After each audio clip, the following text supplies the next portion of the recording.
Some years ago, in the evening news, there showed up a group of whales. Some of you might have seen this happened several years ago. They showed on the evening news a group of whales that had come up on the shore of a California beach, and they got stuck. They couldn't get back out to open water. And so they brought in trained people. This was on the news for several days. You perhaps, as I said, might have remembered this. They brought in trained people, and they tried all they possibly could to free the whales. I think there were about 8 or 9 of them. To free them so that they could get back out to the open water, but they couldn't free them no matter what they tried to do. Eventually, the whales died. What struck me was the news the next day on the San Diego newspaper. This is what it read.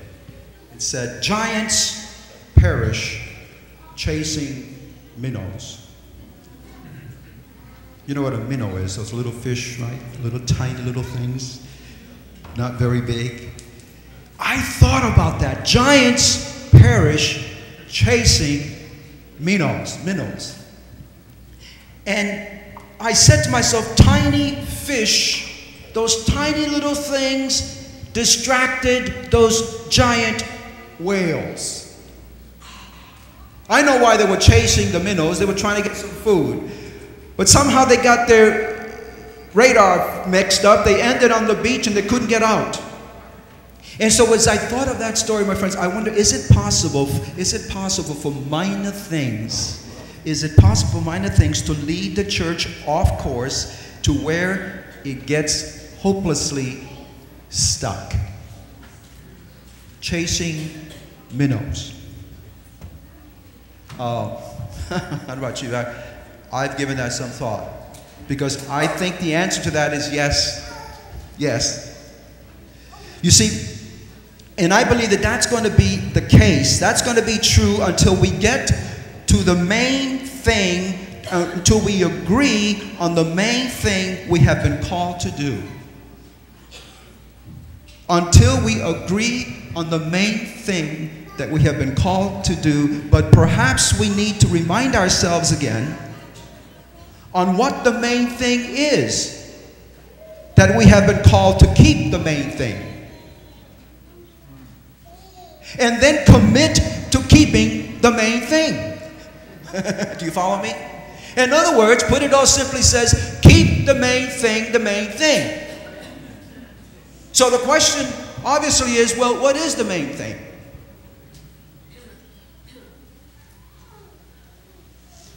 I'd like to begin by saying that there are thousands of churches in this world, perhaps millions. In this community alone, there are probably dozens and dozens, if not hundreds, of churches in Miami. And they're all doing wonderful, wonderful things to enlarge the kingdom of God. They're bringing people to Christ by the droves. And so I just praise God for that. But I have a question. And the question is simply this: why one more church? You know? Why the Seventh-day Adventist Church? I mean, what's our purpose? What relevance do we have in this world? I've been thinking about that this week, and I realized that the answer is quite simple, and you know the answer is quite simple too, don't you? Because the answer is tied to our mission. The answer is tied to the reason why we exist. God raised up this church to proclaim present truth, and we hear that term, present truth, my friends, that is defined in the everlasting gospel of the three angels' messages of Revelation 14, verse 6 through 12. And if you haven't listened, friend of mine, if you haven't looked at those verses in a while, I encourage you to take your Bible sometime and do a serious study of Revelation chapter 14, verses 6 through 12. That's the reason why we exist. The everlasting gospel to the entire world. It says it right there in verse 6. That's the message that we have to give to the world. That's the last message that we have to give to the world. Now, again, I want to say that many churches are doing marvelous things, but the last count, only one church is specifically proclaiming the three angels' messages of Revelation 14. And that church is the Seventh-day Adventist Church. And that's, as I said here, that's why we're here. Simple as that. And so as I think about that, now remember what I said. The everlasting gospel must be preached to the entire world in the context of the three angels' messages, which comes to us from Revelation chapter 14, verses 6 through 12. I challenge you, please, go back to when you have spare time, read for yourself, study that message. That's the last message that we give to the world. So our challenge is simple, my friends. Listen, our challenge is to make all that as a church relate to the core business of reaching the lost with the everlasting gospel. In all that it entails. Is this thing working okay?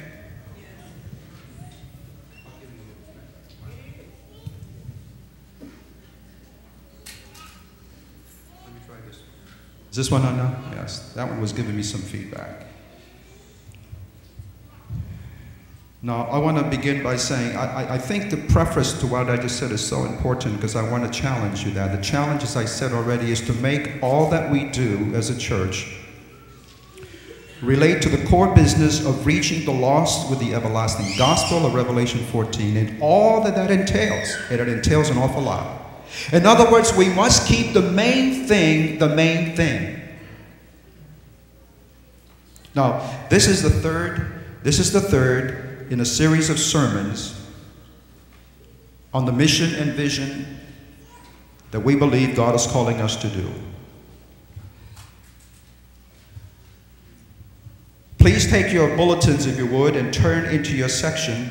And I lost mine, so take your bulletins, if you would, and turn into that section in your bulletins that's okay, that reads about the, thank you. Take your bulletins, if you would, and turn into your bulletin to that section in there where it reads about our mission and our vision.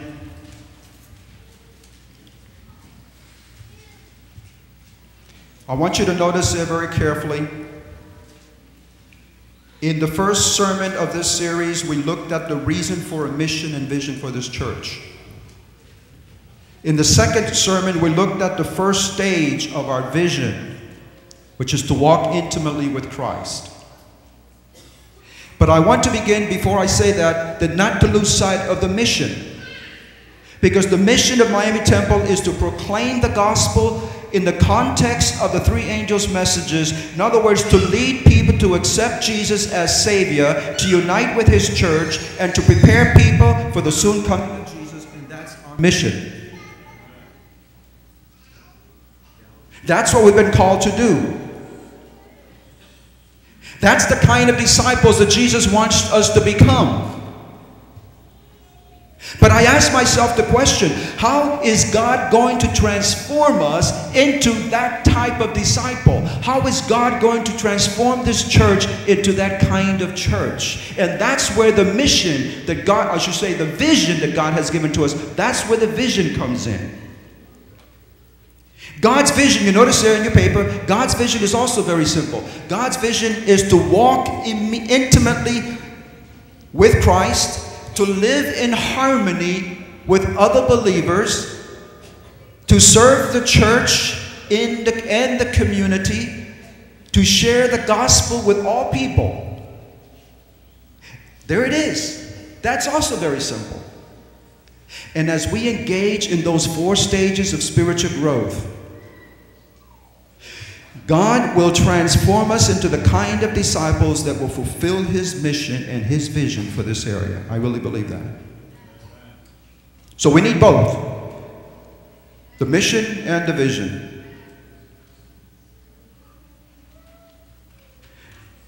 We will become this kind of disciple.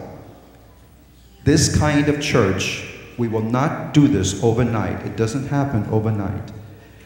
We all know that there's going to be still a tremendous amount of praying that has to be done. Lots of plans that are going to have to be laid down. There's a lot of work that's still ahead of us before it all comes together. But let me say, it will take all of the departments of this church, all the ministries of this church. It's going to take many people in this church to make sure that this works as we come together to make it happen. I want to begin by saying that in my last sermon, we looked at the first stage of the vision. Walk intimately with Christ. That's the first stage. And I mentioned that at that time that this walk means a closeness to the Lord. You may remember this. A closeness to the Lord that comes through fellowship with Him, communion with Him, relationship with Him. It comes when we desire the Lord more than anything else in this life. This is where it must begin with us. If it doesn't begin there, if it doesn't begin with putting Christ first and foremost in our lives, everything else is just commentary. That means that we must take the Bible seriously. We must take prayer seriously. We must take the readings of the Spirit of Prophecy seriously. We must dive into all of this because we know the time is of the essence.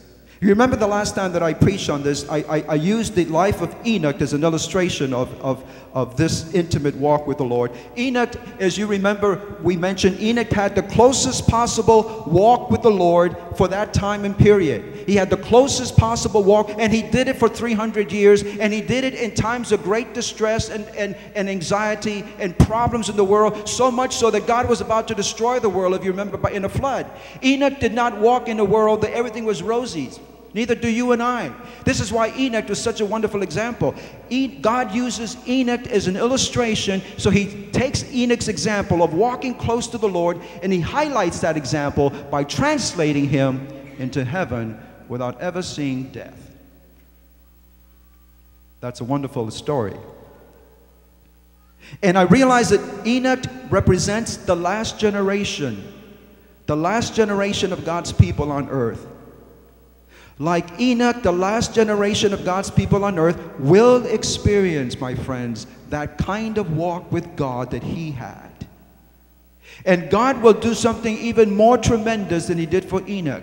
He will not just translate one person, but he's going to translate a whole generation at that time who was alive at that time and who was ready for Christ to come. A whole generation will be taken to heaven without ever seeing death.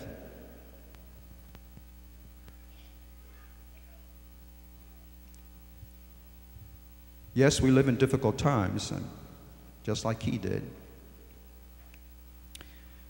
This morning I want to touch briefly on the second stage of our vision. And I hope you're listening to this one. You notice what the second stage of the vision is? It's right there in the bulletin front. Live how? Live in harmony with other believers. Some of us may just kind of brush that one off a little quickly, but that's a very, very important one. Because it reminds me, you remember the story? Just hours before Jesus died, hours before he died,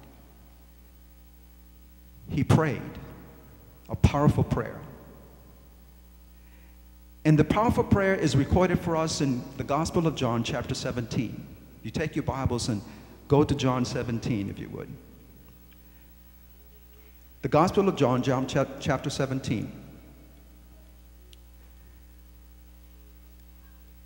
Notice it here on the screen. If you don't have a Bible with you, we can share it with you here on the screen. Beginning with verse 11. I will remain in the world no longer, he said, but they are still in the world, and I am coming to you, Holy Father. Protect them by the power of your name. The name you gave me so that they may be one as we are one. That's verse 11. Verse 20. My people, my prayer is not for them alone. Pray also for those I pray also for those who will believe in me through their message, that all of them may be one. There is that phrase again, that all of them may be one, Father, just as you are in me and I am in you. May they also be in us, so that the world may believe that you have sent me. Verse 22, I have given them the glory that you gave me, that they may be one. There it is again, as we are one. And verse 23, I in them, you in me, so that they may be brought to complete unity, that the world will, then the world will know that you sent me and have loved them, even as you have loved me. I love that prayer. That's the last prayer that Jesus prayed before he went to heaven, before he was crucified. You know, he could have been praying about a lot of things that night. He had a lot of things to pray for. But I want you to notice, he pleads with the Father. 4 times in this prayer, Jesus pleads with the Father that they may be one. He wanted his followers to be one, even as he and his Father were one. And so harmony, unity between believers was uppermost in the mind of Christ the very last night that he was on this earth before he was crucified. He could have been having all kinds of other things on his mind, but the first thing he had on his mind was unity, that they might be one. Doesn't that tell us something? Unity, harmony between believers is very, very important to Jesus. Very important. And I asked myself, why was unity so important to Christ? First, because unity was important for the success of the mission that he had for his disciples. Unity was most important for the success of the gospel work. Without it, the mission would fail. Without the unity, the mission would fail. But then I look again at verse 21 and I see another reason why Jesus prayed for unity that night. Verse 21, you notice it. Let's read it again. Verse 21. That all of them may be one, Father, just as you are in me and I am in them. May they also be in us, so that the world may believe that you have sent me. The second reason why unity was so important in the mind of Christ that night was so that through this unity the world might know who Jesus Christ is, so that the world might believe what his message is for this time. It is through the unity that he will be made known to the world. That's absolutely astounding to me.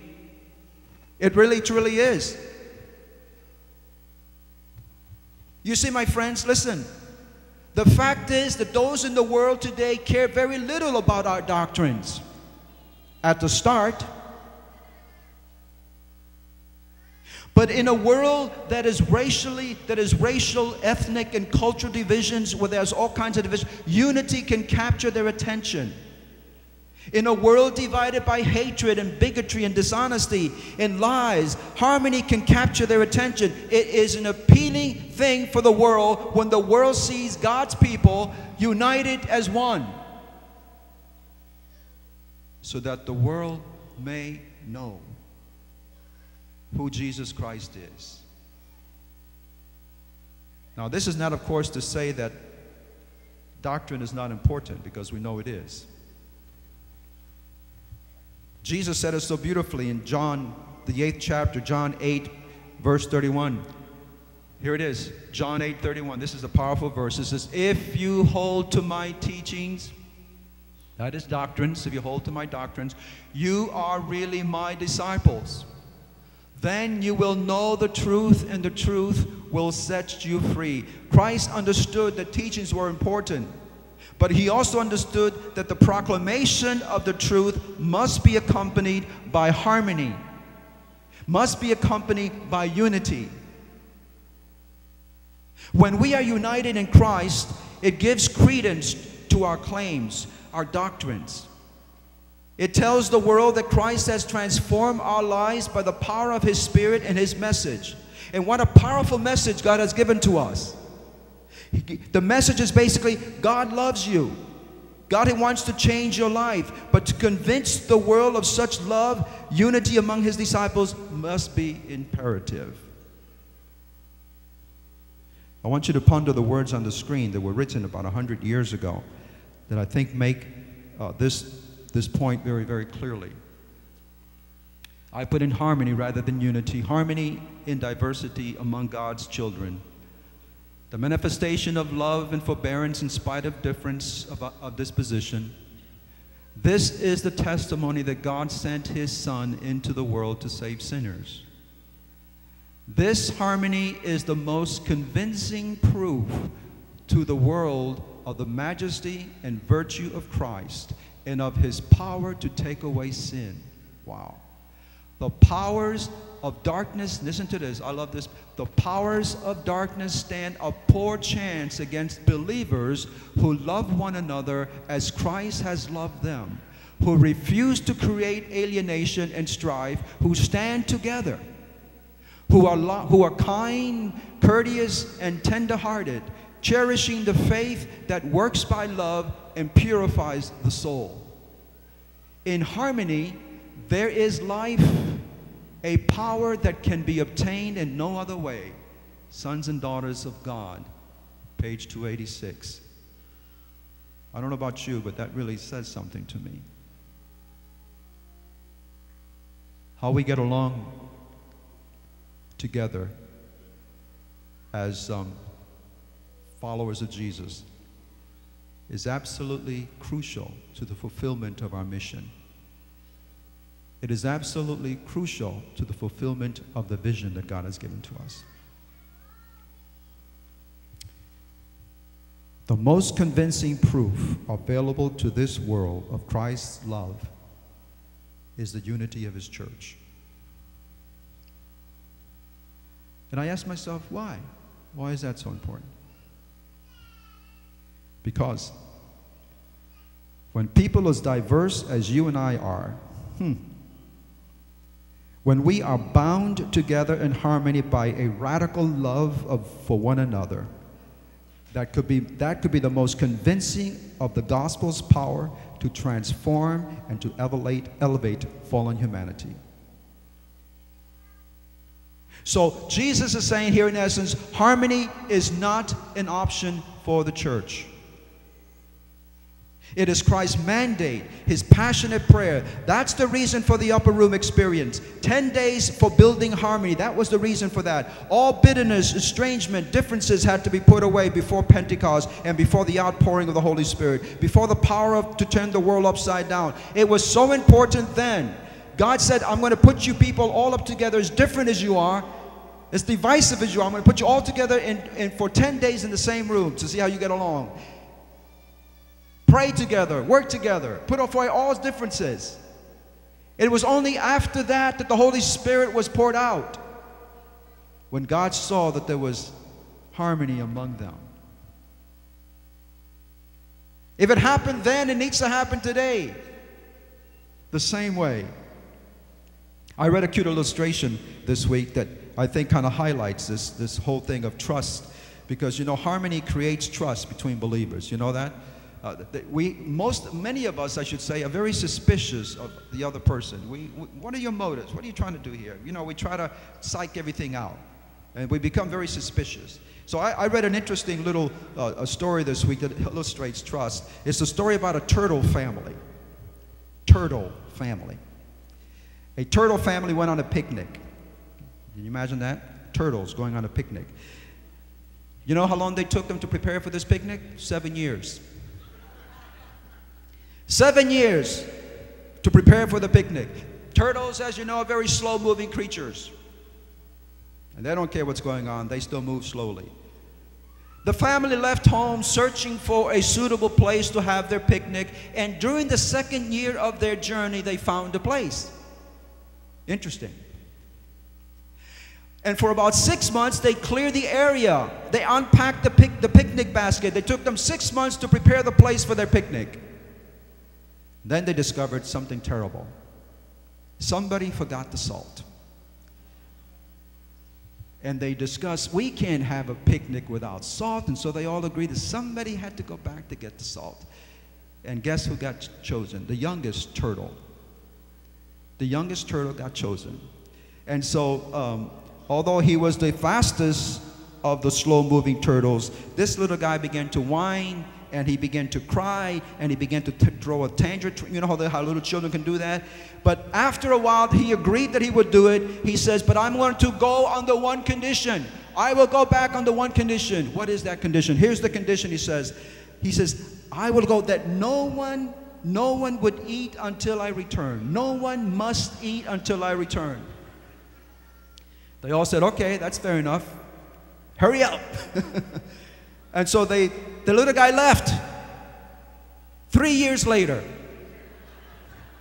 And the little turtle had not returned. 5 years. 6 years. Then in the 7th year of his absence, the eldest turtle said, I can't take this anymore. I'm starving. So he goes into the picnic basket and he pulls out a sandwich and he starts to unwrap it. And at that point, the little turtle suddenly popped out from behind a tree, shouting, aha! See, I knew you wouldn't wait. Now, I'm not going back for the salt. Have mercy. Have mercy. Wow. Well, you know what, my friends? Some of us, like that little turtle, don't trust anyone or give anyone the benefit of the doubt. We waste away our lives waiting for people to live up to our poor expectations of them, and they always do. Let's not think the worst of one another. Let's respect and let's expect the best from each other. I want you to notice briefly, if you would, verse 22, John chapter 17, verse 22. Jesus says something here which I find to be quite astounding. He says, I have given them the glory that you gave me, that they may be one as we are one. I have given them the glory. Jesus provided glory for us. It's the same glory that he gave to his disciples so that they would become one as he is one. That glory was displayed in the disciples' lives after the resurrection and before Pentecost. And I ask myself the question, what is this glory that Jesus is talking about? Well, many Bible scholars, students, including the inspired writer Ellen White, believe that the glory of God is the character of God. Wow. The glory of Jesus is the character of Jesus abiding in us. Through such abiding, we will resemble God. We will come to resemble God in his character. You will reflect his character of love and compassion. You will treat others as God has treated you. In other words, we will live in harmony with one another, and the world will know that we are related to God through how we relate to them, through our character. Now, I know, to me, that's a marvelous thing because I want to have that kind of character. And if you say, what is really the character of God like? Well, the character of God, as you know, in one word is love. And if you want to expand it a little bit, just go to Galatians chapter 5. Beginning there, I believe, with verse 16, which says, the fruit of the Spirit, verse 22 or 23 says, the fruit of the Spirit is what? Love, joy, peace, patience, kindness, goodness, gentleness, faithfulness. That's the character of God in essence. Now, listen, friend of mine, I also know that living in harmony does not mean uniformity. It doesn't mean that we all need think alike. It doesn't mean that life in this church is going to be without conflicts, because conflicts will happen because we are people and we're all so different. But you know what? I believe the conflicts can be healthy when we work together through them all. And eventually conflicts can create harmony because they bring more understanding between people if dealt with correctly. But to attack one another, to tear each other down, to be suspicious of other people, that is not healthy, that does not promote harmony, does not promote the vision or the mission of this church. And so I say to you this morning, let's work to end any division that may exist between church members, that our vision and our mission will go forward. You know, there's a lot of ways of creating unity in the church. There's some good ways, and there are some bad ways. I'm reminded of the pastor who pastored a church that was tremendously divided. And so this pastor pled guilty. He had to go to court because he burned down his church. This guy was an arson. He burned down his church. And so when he went to court, you know, he stood there before the judge and they asked him, why in the world did you do something like that? This is what he said. He said, I did it because there was a division among church members and they needed a project to unite them.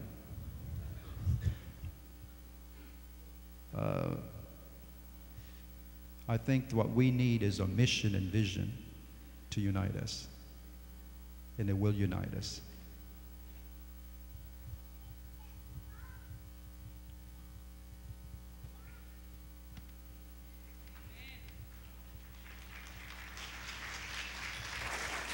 Bear one another's burdens, and so fulfill the law of Christ. Just as a body, though one, has many parts, but all its many parts form one body, so it is with Christ. If one part suffers, every part suffers with it. If one part is honored, every part rejoices with it. Now you are the body of Christ, and each one of you is a part of it. Is there any encouragement from belonging to Christ? Any comfort from his love? Any fellowship together in the Spirit? Are your hearts tender and compassionate?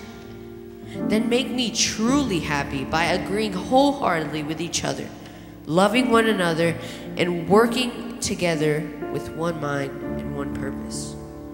Do nothing out of selfishness, ambition, or vain conceit. Rather, in humility, value others above yourselves, not looking to your own interests, but to each of you, the interests of others. Don't just pretend to love others. Really love them. Hate what is wrong, hold tightly what is good. Love each other with genuine affection, and take delight in honoring each other. Live in harmony with each other. Don't be too proud to enjoy the company of ordinary people. And you know, don't think you know it all. Never pay back evil with more evil. Do things in such a way that everyone can see that you're an honorable person. Do all that you can to live in peace with everyone. Don't let evil conquer you, but conquer evil by doing good. So let's stop condemning each other. Decide instead to live in such a way that you will not cause one another believer to stumble and fall. May God, who gives this patience and encouragement, help you to live in complete harmony with each other, as it is fitting for followers of Christ. Then all of you can join together with one voice, giving praise and glory to God, the Father of our Lord Jesus Christ. Behold how good and pleasant it is when brothers dwell in unity.